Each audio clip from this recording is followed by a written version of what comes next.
You're a Roman woman in the year 68 AD. The empire stretches from the deserts of Arabia to the coasts of Britannia, but inside your marble villa, the world has ended. Your husband, a decorated general of the legions, has just been executed for refusing to kneel before Nero. His head now rests on a pike outside the forum, a warning to every soldier who dared question the emperor's divinity. And now, the Praetorian Guard is at your door. You've heard what happens to the wives of traitors. You've heard the screams echo through the Subura at night. What comes next will make death itself seem merciful. Rome remembers Nero for the flames that devoured the city, for the lyre he played while it burned. But that fire was only the beginning. Behind the marble facades and golden statues, Nero built an empire of terror that turned family, faith, and even love into weapons of control. If you find this kind of buried Roman history compelling, subscribe and tell me in the comments where you're watching from. It helps us uncover more of the past that Rome tried to erase. Now let's uncover what really happened to the wives of defeated warriors, and how Nero's obsession with power transformed grief itself into punishment. When Nero seized power in 54 AD, Rome expected another emperor, not a god. But within a few years, he began erasing the line between ruler and deity. Loyalty was no longer measured by service or sacrifice, but by submission. And for Rome's defeated generals, that meant their families were no longer citizens. They were collateral. The Senate called it purification of lineage. The Praetorians had a simpler term, inheritance transfer. When a warrior was executed for treason, his property, slaves, and even his wife became the emperor's possession. But Nero's cruelty went further than confiscation. He turned punishment into theater. Contemporary sources describe elaborate public ceremonies where widows of condemned generals were paraded through the streets, their mourning veils torn away as the crowd cheered. What followed wasn't random brutality. It was policy.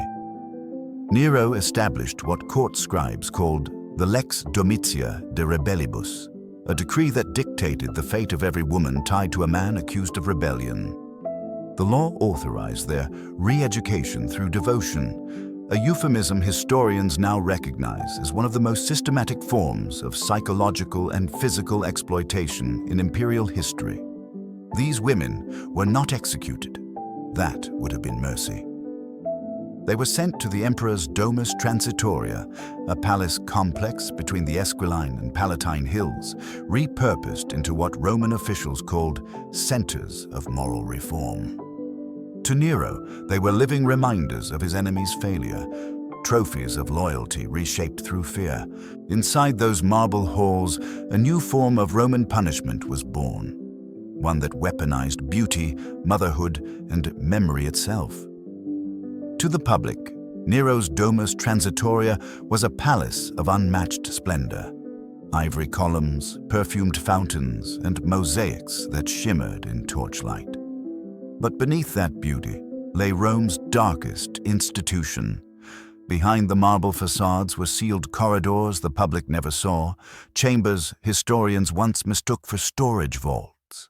Recent excavations tell a different story. Inscribed on the plastered walls are fragments of names, women identified only by the titles Uxor Perfidi, wife of the faithless. Each was assigned a number, a rank, and a schedule. The palace functioned less like a prison and more like an administrative center of humiliation. Nero's scribes documented everything. When a woman arrived, how long she resisted questioning, whether she cried during the ritual processions. The emperor's reasoning was simple. The pain of one widow could silence 1,000 soldiers. Those brought into the Domus Transitoria were stripped not just of status, but of identity. Their family crests were erased from Roman records, their wedding contracts burned, their dowries seized to fund imperial games. Nero understood that the fastest way to destroy rebellion wasn't through the sword, but through the soul. Eyewitness accounts preserved by later chroniclers describe how women were forced to perform rituals praising the emperor's divine mercy. Refusal meant being assigned to Nero's symposia, his private feasts, where the boundary between celebration and cruelty vanished completely. But what made this system particularly insidious wasn't the violence itself. It was the order, the documentation, the precision. Every act, every punishment, every scream was catalogued as proof of divine justice. Nero's reign thrived on fear wrapped in ceremony. Every act of punishment doubled as performance. Part justice, part theater. What happened to the wives of condemned generals wasn't hidden. It was designed to be seen. The empire learned through spectacle. Roman historians describe how imperial decrees were read aloud in the forum, announcing the conversion of rebel families into servants of the divine will. The phrasing was careful. What was really confiscation and imprisonment became reform and restoration. Nero's propaganda office, led by freedmen, scribes, and poets, manufactured a narrative of mercy, that the emperor was saving these women from the sins of their husbands. Behind this polished facade, however, was a machinery of control. The Senate's records show that hundreds of estates belonging to fallen generals were reassigned to imperial administration within weeks of their owners' deaths. The wives, once symbols of patrician honor, were required to appear at public ceremonies pledging loyalty to Nero's household gods. Refusal was labeled impiety, a religious offense punishable under Roman law. To the citizens watching, this wasn't cruelty, it was order. To the emperor, it was efficiency. By breaking the families of his enemies without mass executions, Nero eliminated potential uprisings while strengthening his claim to divine legitimacy. Historians believe the moral reform centers mentioned in later documents were part of this wider psychological system. They acted as living propaganda, proof that opposition led not only to death, but to complete absorption into the imperial machine. Every wife transformed into a servant of the emperor reinforced his myth as both destroyer and savior. The system Nero created in Rome didn't stay within the city's walls. Like everything he touched, it spread outward, to the provinces, the frontier legions, and even the distant client kingdoms that owed Rome allegiance. Provincial governors received sealed directives titled Mandata Augusti, the emperor's personal instructions. Within them, Nero outlined policies to restructure loyalty among conquered peoples, particularly the families of fallen leaders. In practice, this meant that local magistrates were instructed to claim the estates, households, and even the marriages of men who died in defiance of Rome. The emperor framed it as a divine transaction. Rebellion forfeited not only life, but legacy. Through this doctrine, entire lineages could be rewritten as extensions of imperial property. In regions like Gaul and Cappadocia, records show sudden surges in population relocations labeled reassignments. Scholars now interpret these as organized redistributions of noble families into imperial estates. It was a subtle but devastating form of social engineering. Break the pillars of a conquered culture by absorbing their families into Rome's hierarchy, then parade their submission as proof of Rome's benevolence. Poets and orators of the time were quietly commissioned to weave these transformations into imperial mythology. Epic verses described the widows of traitors reborn through Rome's mercy, converting private tragedy into state-sponsored morality plays. The message was clear. To resist Nero was not just to die, but to have one's family rewritten by his will. It was a system that replaced rebellion with silence. And silence, Nero believed, was the highest form of loyalty. Nero understood that conquest by the sword could only reach so far. Conquest of the mind, however, could last for generations. He didn't just rule through force, he ruled through stories. Temples across the empire began to feature new murals depicting defeated generals' families kneeling before the emperor's likeness, their gestures of surrender reimagined as acts of devotion. These images weren't created by accident. They were commissioned by Nero's cultural ministry, funded through taxes once paid by the very provinces he subjugated. Even religion became an extension of the emperor's propaganda. Statues of Nero were placed inside temples dedicated to Venus and Juno, blurring the boundary between divinity and human rule. Priests were instructed to preach that Nero's punishment of traitors' families wasn't cruelty, it was cosmic balance. Inscriptions discovered near Pompeii describe him as Custos Ordinis, the guardian of order. That title appeared again on coins minted during the later years of his reign, reinforcing the image of a benevolent god who corrected rebellion through purification. Art, literature, and faith all became instruments of revision. The wives of condemned warriors, once symbols of defiance, were transformed into cautionary figures in plays performed at the theater of Pompeius. Their grief was rewritten into gratitude, each performance a public reminder that Rome's peace was worth any sacrifice. By merging punishment with art, Nero blurred history and spectacle until one justified the other. It was no longer possible to distinguish between justice and propaganda, and that was exactly his intention. But a system built on fear inevitably begins to fear itself. As Nero's empire expanded, his control tightened to the point of suffocation, not just for his enemies, but for Rome itself. The same propaganda that glorified him began to mirror his growing instability.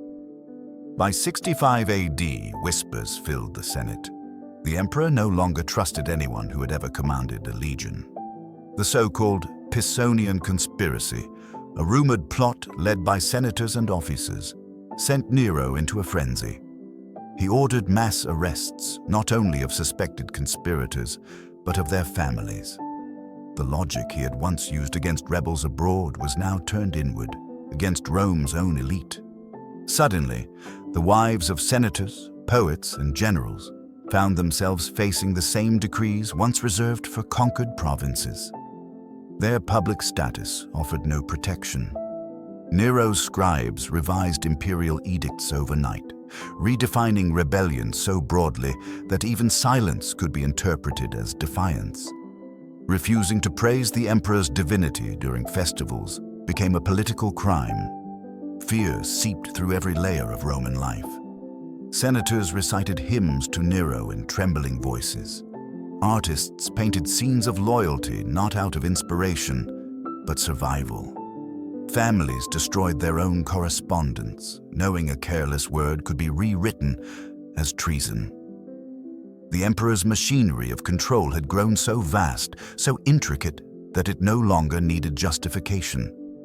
It simply existed, feeding on paranoia, fueled by its own momentum. Rome itself had become the palace Nero once built, gilded on the surface, hollow at its core. Rome's silence did not last forever.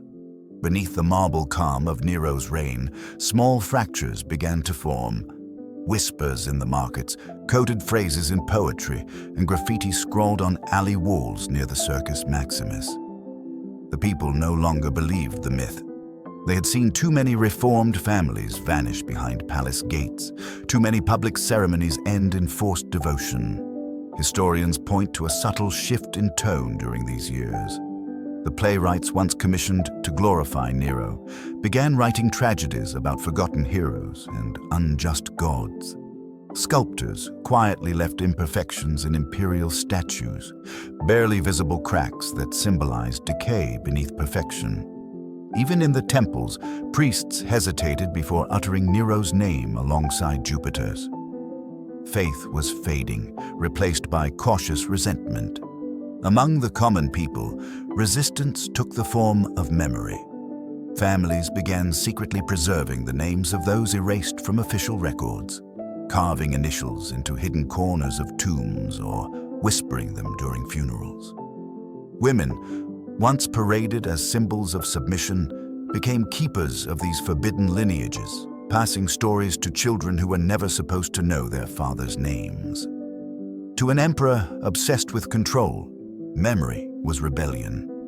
Nero's spies flooded the streets, listening for forbidden songs or coded poems that mocked his divinity. But the harder he tried to erase the past, the more power those memories gained. Rome itself was learning that silence could be both a weapon and a warning, and that even the most absolute authority cannot legislate what people remember. By the final years of Nero's rule, Rome had become an empire of echoes. Everywhere he turned, he heard rehearsed praise, and in every silence, he imagined betrayal. The emperor who once orchestrated fear now lived entirely within it. Nero began holding nightly assemblies in the Domus Aurea, demanding that his advisors applaud his poetry and songs as divine revelations. What had once been propaganda for the masses became ritualized performance for an audience of terrified courtiers. Chroniclers later described how he would scan the faces of those attending, searching for the slightest hesitation before the applause. A single pause could cost a life. The irony was unmistakable. The man who built an empire on rewriting truth could no longer tell what was real. Reports from the provinces reached him only after being filtered through layers of officials, desperate to flatter him. Revolts in Gaul and Judea were downplayed, while tributes were exaggerated. Nero's perception of control was absolute. Even as it slipped away, the system he had built to suppress rebellion was now devouring itself. Records show entire estates abandoned because administrators feared being associated with fallen families. Temples, once devoted to his cult, stood empty, their priests vanished or fled. The emperor's own laws had become too dangerous to enforce. Every decree a potential trap for those tasked with carrying it out. The palace that once symbolized order had turned into a labyrinth of mistrust. And in the flicker of torchlight, the Emperor of Rome stood surrounded by gold, yet utterly alone. It happened faster than anyone expected. In early 68 AD, messages began circulating through the provinces. Quiet at first, then open. The legions no longer served Nero. Governors from Hispania to Gaul refused his commands, citing divine abandonment. The emperor's image, once carved into marble across the empire, was now defaced in marketplaces and temples. What began as whispers became chants. Nero no longer reigns by the will of the gods. Inside Rome, the Senate, long paralyzed by fear, sensed a shift in the air. The same men who had once cheered Nero's decrees now plotted his removal in secret. The emperor, desperate to reclaim loyalty, announced public festivals promising wealth and freedom to any who declared their devotion. Almost no one came. The streets, once filled with orchestrated celebration, were empty, save for soldiers who no longer saluted as he passed. Then came the final betrayal. The Praetorian Guard, Nero's personal protectors, defected.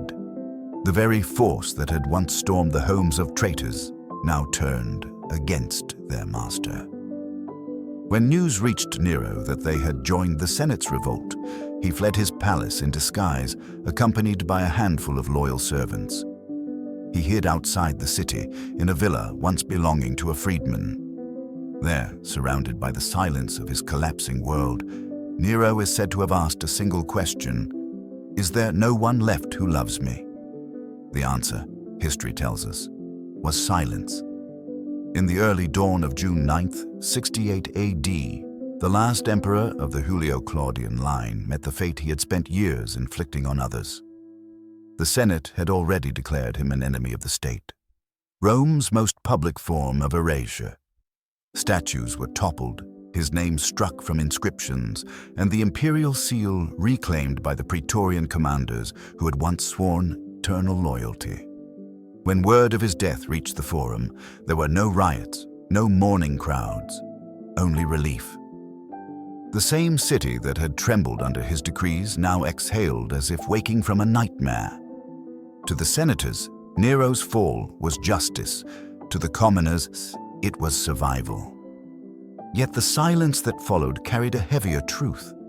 Rome had learned how easily fear could masquerade as order. In the months that followed, new emperors rose and fell with dizzying speed. Each promised to restore dignity to the empire, yet all inherited the same machinery of surveillance, censorship, and myth-making that Nero had perfected. The palaces were renamed, the symbols repainted, but the system remained. Rome discovered that tyranny doesn't die with a man. It lingers in habits, in archives, in the way people speak softly when power listens too closely. Historians, centuries later, would argue about Nero's madness, his genius, his crimes. But the wives, the families, the silenced citizens, none left their own accounts. Their absence is the empire's loudest record. After Nero's death, Rome tried to erase him completely. His palaces were stripped for marble, his portraits melted into coins, and his name reduced to a caution whispered in schools of rhetoric. Yet erasure never truly deletes, it only hides. The ruins of the Domus Aurea still gleam faintly beneath modern streets, a reminder that every empire leaves shadows it cannot bury. For ordinary Romans, the end of Nero's rule didn't bring instant freedom. The structures he built, laws, spies, rituals of loyalty, remained for decades. But within those ruins grew something fragile and new: memory without fear. Artists began carving scenes of common life again. Playwrights mocked tyrants openly. The widows once paraded as symbols of defeat became emblems of endurance in local folklore.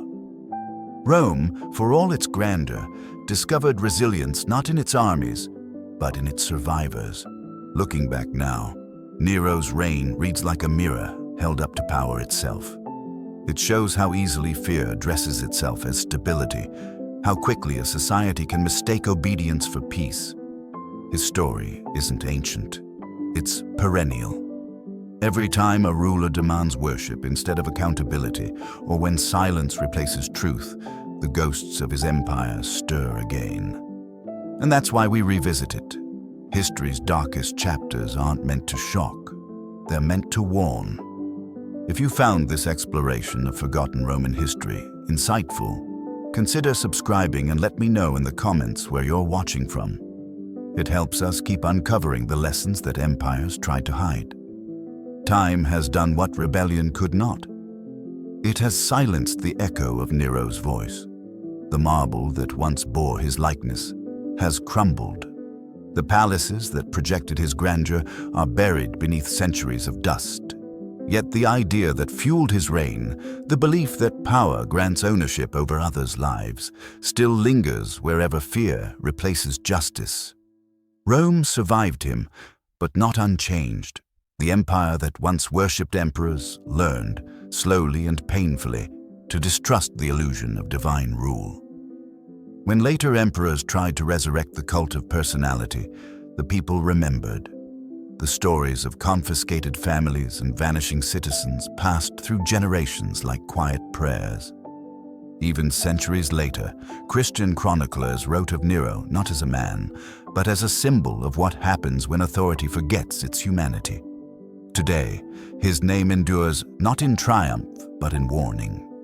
It reminds us that cruelty, no matter how carefully justified, always devours its creator. The machinery of control he built collapsed beneath its own weight, leaving only the question that haunted him in his final moments. Is there no one left who loves me? And that's the tragedy at the core of every tyrant story. Power can demand obedience. It can purchase silence. It can even rewrite history for a time. But it can never command love. So when we look back on Rome's golden age, we should remember not the marble, not the empire, but the people who endured it, the forgotten voices who carried truth quietly through centuries of fear. Because in